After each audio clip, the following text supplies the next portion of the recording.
अस्सलाम वालेकुम रहमतुल्लाह। डियर स्टूडेंट्स, हमने class 10th physics Urdu medium के लिहाज से स्टार्ट की हुई है।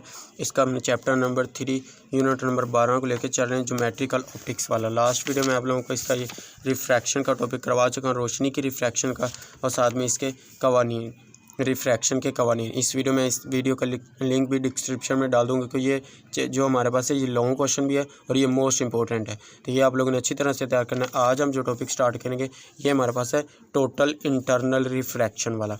टोटल इंटरनल रिफ्रैक्शन हमारे पास शॉर्ट क्वेश्चन के तौर पे भी आ सकता है और लॉन्ग क्वेश्चन के तौर पे भी आ सकता है, तो ये आप लोगों ने अच्छी तरह से तैयार करना है। ये हम स्टार्ट करते हैं जी। हमारे पास क्या जी, जब रोशनी की एक रे कसीफ मीडियम से लतीफ़ मीडियम में दाखिल होती है तो ये नॉर्मल से परे हट जाती है। ये डायग्राम से हम समझते हैं। ये हमारे पास समझ लीजिए, हमारे पास कसीफ मीडियम है और ये हमारे पास है जी, ये हमारे पास है लतीफ़ मीडियम। मीन हमारे पास ये हवा वाला मीडियम है, ये ग्लास वाला मीडियम है। हम ये पीछे लास्ट वाले लेक्चर में भी हमने भी देखा था, हमारे पास हवा वाला मीडियम और ग्लास वाले मीडियम है।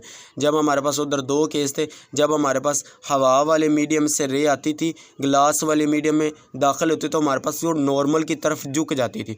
और जैसे ही हमारे पास ग्लास वाले मीडियम से बाहर ग्लास वाले मीडियम में हमारे पास निकलती थी, बाहर जाती थी, तो हमारे पास क्या होती थी, नॉर्मल से परे दूर हट जाती थी। ये डायग्राम मैंने आप लोगों को समझाई थी। ये देखें, इधर से हमारे पास ये ग्लास हवा वाला मीडियम, इधर से जब वो ग्लास वाले मीडियम में आएगी तो हमारे पास क्या है, नॉर्मल की तरफ झुक रही है। ये देखें, इधर उसने बुक के ऊपर भी लिखा हुआ हमारे पास, ये देखें नॉर्मल की तरफ झुक जाती है। जब हमारे पास ये देखें, जब हमारे पास ग्लास से मीडियम हवा में मीडियम में दाखिल होता है, बाहर की तरफ आती है, तो हमारे पास नॉर्मल से परे दूर हट जाती है। ये उसने नीचे भी लिखा हुआ, ये देखें नॉर्मल से दूर हट जाती है। तो सेम ऐसे ही हमारे पास इधर हो रहा है। अब देखें, हमारे पास ये ग्लास वाले मीडियम से इंसिडेंट रे जा रही है। जब हमारे पास ये हवा वाले मीडियम में दाखिल होगी, हवा वाले मीडियम से ग्लास से बाहर जाती है, तो हमारे पास क्या आती है, नॉर्मल से परे हट जाती है। तो ये देखें, हमारे पास उसने यही लिखा है, हमारे पास कसीफ मीडियम से लतीफ़ मीडियम में दाखिल होती है तो नॉर्मल से परे हट जाती है। तो हमारे पास ये हमारे पास कौन सा है, लतीफ़ मीडियम है, हवा वाला हमारे पास लतीफ़ मीडियम, ये हमारे पास दूर हट रही है, परे हट जाती है, मीन हमारे पास दूर हो रही है। जैसे ही हम इसको फॉर एग्जांपल, ये हमारे पास इधर से आ रहे हैं तो इधर से हमारे पास ये थोड़ा सा दूर हट जाएगी। तो फॉर एग्जांपल हम इसको ऊपर से लेके जा रहे हैं, तो इधर से जाएगी तो हमारे पास क्या आएगी, ये इधर से थोड़ा सा और दूर हो जाएगी। इधर से ले जाएगी तो हमारे पास ये थोड़ा सा और दूर हो जाएगी। तो नीचे से अब देखें, हमारे पास ये नीचे उसने क्या किया, ये थोड़ा सा ऊपर करके देखे तो हमारे पास इधर से आ रहे, तो ये थोड़ा सा दूर होने की बजाय हमारे पास ये बिल्कुल हॉरिजॉन्टल जो लाइन है हमारे पास उफकी लाइन के ऊपर ड्रा हो जाएगी। रिफ्रैक्टेड रे जो हमारे पास इंसिडेंट रे इधर से जा रहा होगा, तो हमारे पास इधर से ग्लास वाली मीडियम जब हमारे हवा वाली मीडियम में दाखिल होगा तो हमारे पास ये इधर से परे दूर हट जाएगी, बिल्कुल हमारे पास उफकी लाइन के ऊपर रिफ्रैक्टेड रे आ जाएगा। तो जब हमारे पास ये इसके ऊपर आ जाएगा तो हमारे पास इधर नॉर्मल के साथ कौन सा एंगल ड्रा होगा, हमारे पास एंगल बनाएगी 90 का। यही जो हमारे पास लाइन है, इसी को हम क्रिटिकल एंगल कहते हैं। ये उसने नीचे तरी भी लिखी हुई है, एंगल ऑफ इंसिडेंट आई बढ़ने से एंगल ऑफ रिफ्रैक्शन आर भी बढ़ता है। Mean angle of incident R हमने बढ़ाया तो हमारे पास एंगल ऑफ रिफ्रैक्टेड एंगल जो हमारे पास रिफ्रैक्शन है वो भी बढ़ जाता है। एंगल ऑफ इंसिडेंट की एक ख़ास कीमत पर एंगल ऑफ रिफ्रैक्शन की कीमत 90 हो जाती है, 90 डिग्री हो जाती है, 90 डिग्री हो जाती है। एंगल ऑफ इंसिडेंट जिस पर रिफ्रैक्टेड रे लतीफ़ मीडियम के साथ 90 डिग्री पर रिफ्रैक्ट हो जाती है, तो उसे हम क्या कहते हैं, क्रिटिकल एंगल कहते हैं। ये शॉर्ट क्वेश्चन के तौर पे तारीफ आ सकते हैं कि क्रिटिकल एंगल की तारीफ करें, तो ये आप लोगों ने यहाँ से यहाँ तक इसकी तारीफ लिखी है। पहले हमारे पास क्रिटिकल एंगल बताया, अब देखिए उसने हमें बताया जी टोटल इंटरनल रिफ्रैक्टर क्या होता है। अब टोटल इंटरनल रिफ्रैक्शन हमारे पास, इसको हमने पहले नीचे से, ये थोड़ा सा नीचे थे, इसको ऊपर करके ये तो हमारे पास इधर आ गई थी।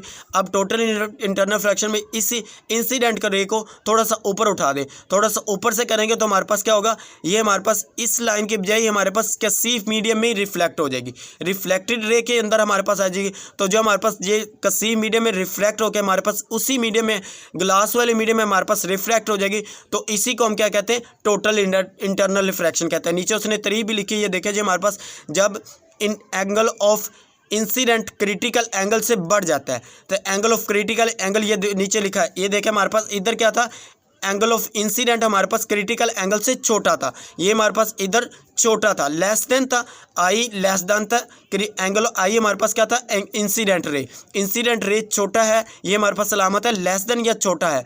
क्रिटिकल सी हमारे पास क्या है, क्रिटिकल एंगल से छोटा है, इधर हमारे पास छोटा है, इधर हमारे पास इक्वल आ गया। क्यों हमारे पास ये देखें 90 के एंगल के बिल्कुल इक्वल आ गया, तो हमारे पास ये हमारे पास इसके एंगल के इक्वल आ जाएगा, तो हमारे पास आई इज इक्वल टू सी आ जाएगा। इधर हमारे पास वो कह रहा है एंगल ऑफ इंसिडेंट से बढ़ जाएगा। क्यों हमारे पास इधर इक्वल था, तो हमारे पास रिफ्लेक्ट होकर कसीफ मीडियम में आ गई, रिफ्रैक्टेड रे हमारे पास रिफ्लेक्ट होगी, तो हमारे पास आई जो हमारे पास है ये ग्रेटर देन हो जाएगा, बड़ा हो जाएगा क्रिटिकल एंगल से। तो इसी को हम नाम देते हैं टोटल इंटरनल रिफ्लेक्शन का। यही उसने लिखा है जी कि एंगल इंसिडेंट, जब angle of incident critical angle से बढ़ जाता है तो रिफ्रैक्टेड नहीं होती, बल्कि तमाम रोशनी रिफ्लेक्ट होकर कसी मीडियम में वापस आ जाती है।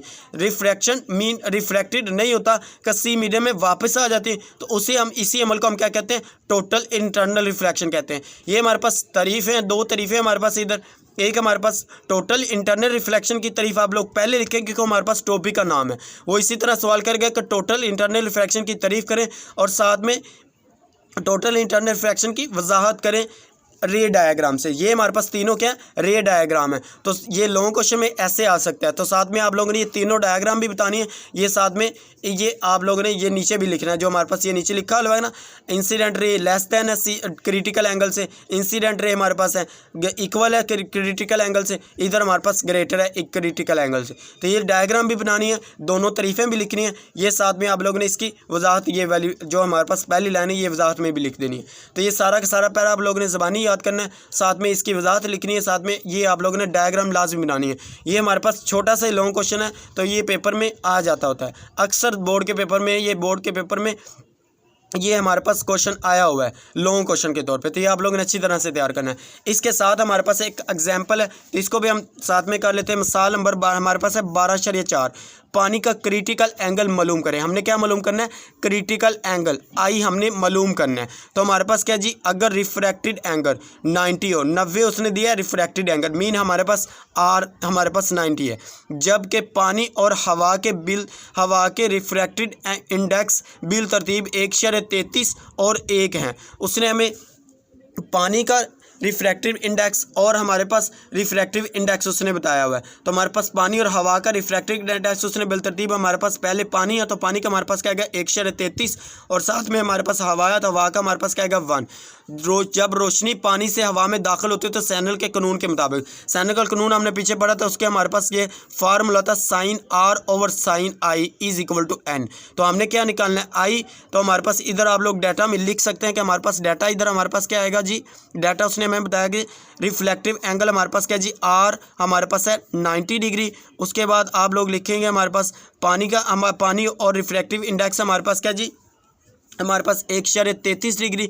तो हमारे पास इधर पानी का इंडेक्स लिखेंगे हमारे पास क्या आ जाएगा 1.33 डिग्री और उसके बाद हवा का हमारे पास पानी का इंडेक्स हमारे पास क्या आएगा रिफ्रैक्टिव इंडेक्स, पानी का रिफ्रैक्टिव इंडेक्स हमारे पास आ जाएगा,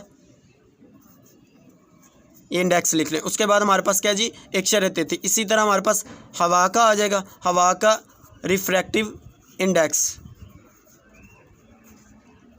तो ये हमारे पास क्या आ जाएगा हवा का रिफ्रैक्टिव इंडेक्स हमारे पास 1 आ जाएगा। तो इसी तरह हमने इसमें पुट करना है तो हमारे पास इसको हम किससे ज़ाहिर करते हैं एन से, रिफ्रैक्टिव इंडेक्स को हम किससे ज़ाहिर करते हैं एन से ज़ाहिर करते हैं। तो ये हमारे पास आ जाएगा N sine I is equal to are.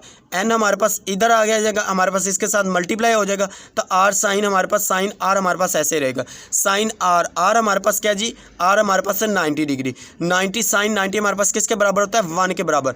अब हमने क्या निकालना है साइन आई निकालना है, तो साइन आई हमारे पास इधर ही रहेगा, आई हमने निकालना है तो साइन हमारे पास इसके साथ हो तो यही इधर ही रहेगा हमारे पास, एन इधर आके हमारे पास तकसीम हो जाएगा। तो हमारे पास क्या आएगा जी i is equal to sine inverse 1 हमारे पास किसका हवा का, 1 हमारे पास हवा का रिफ्रैक्टिव इंडेक्स है और हमारे पास एन हमारे पास जो है पानी का, इसको आप एन कह सकते हैं, इसको आप हवा का रिफ्रैक्टिव इंडेक्स उसने हमें बता दिया है। इधर हमने क्या किया, इधर हमने सिर्फ वैल्यू पुट की है 1 ओवर एन हमारे पास है, तो 1 हमारे पास ये है, एन हमारे पास क्या है 1.33। पानी का रिफ्रैक्टिव इंडेक्स हमारे पास क्या था 1.33, इसको हमने एन कहा तो हमारे पास ये आ गया। इसको तकसीम करें हमारे पास क्या था 0.752, ये हमारे पास आ गया। साइन हमारे पास इधर तो इधर आकर हमारे पास क्या होगा इनवर्स, तो साइन इनवर्स कैलकुलेटर को ऊपर करेंगे तो हमारे पास क्या आता है 48.8 डिग्री। तो हमारे पास क्या आ जाएगा I is equal to 48.8 degree, लिहाजा पानी का क्रिटिकल एंगल हमारे पास क्या आ गया 48.8 डिग्री। आज के लिए हमारे पास यही है। आज हमने इस वीडियो में हमने क्या देखा जी, हमने देखा टोटल इंटरनल रिफ्लेक्शन। इसमें इस टॉपिक को हमने डिस्कस किया तो हमारे पास इसमें हमारे पास दो तरीके थे, क्रिटिकल एंगल, साथ में हमारे पास था टोटल इंटरनल रिफ्लेक्शन, ये था। इसमें ये दो तरीके मोस्ट इंपॉर्टेंट है। अलग से भी शॉर्ट क्वेश्चन में आ सकते हैं, लॉन्ग क्वेश्चन भी के तौर पे भी आप लोगों ने ये तैयार करना है। ये मोस्ट इंपॉर्टेंट है, ऊपर लिख भी लेंगे हमारे पास ये वेरी इंपॉर्टेंट है। तो उसके बाद हमारे पास ये मिसाल है, ये न्यूमेरिकल में पूछी जा सकते हैं। ये देखें न्यूमेरिकल में हमारे पास अक्सर वो वाले न्यूमेरिकल हमारे पास आते हैं जिसका हमारे पास स्टेटमेंट छोटी होती है, जिसके हमारे पास ये सवाल का हमारे पास स्टेटमेंट छोटी हो, वो हमारे पास न्यूमेरिकल में अक्सर आते होते हैं। तो इस चैप्टर के हमारे पास सारी एग्जाम्पल ही छोटी छोटी हैं, तो ये आप लोगों ने लाजमी तैयार करनी है। आज के लिए हमारे पास इतना ही काफ़ी है। तो आप वीडियो अच्छी लगे तो लाइक करें, शेयर करें और अपने दोस्तों के साथ इसका लिंक शेयर करें ताकि उनका भी फ़ायदा हो सके। और चैनल को सब्सक्राइब करना मत भूलें, साथ में चैनल को सब्सक्राइब कर लें। ओके, अल्लाह हाफिज़, थैंक यू।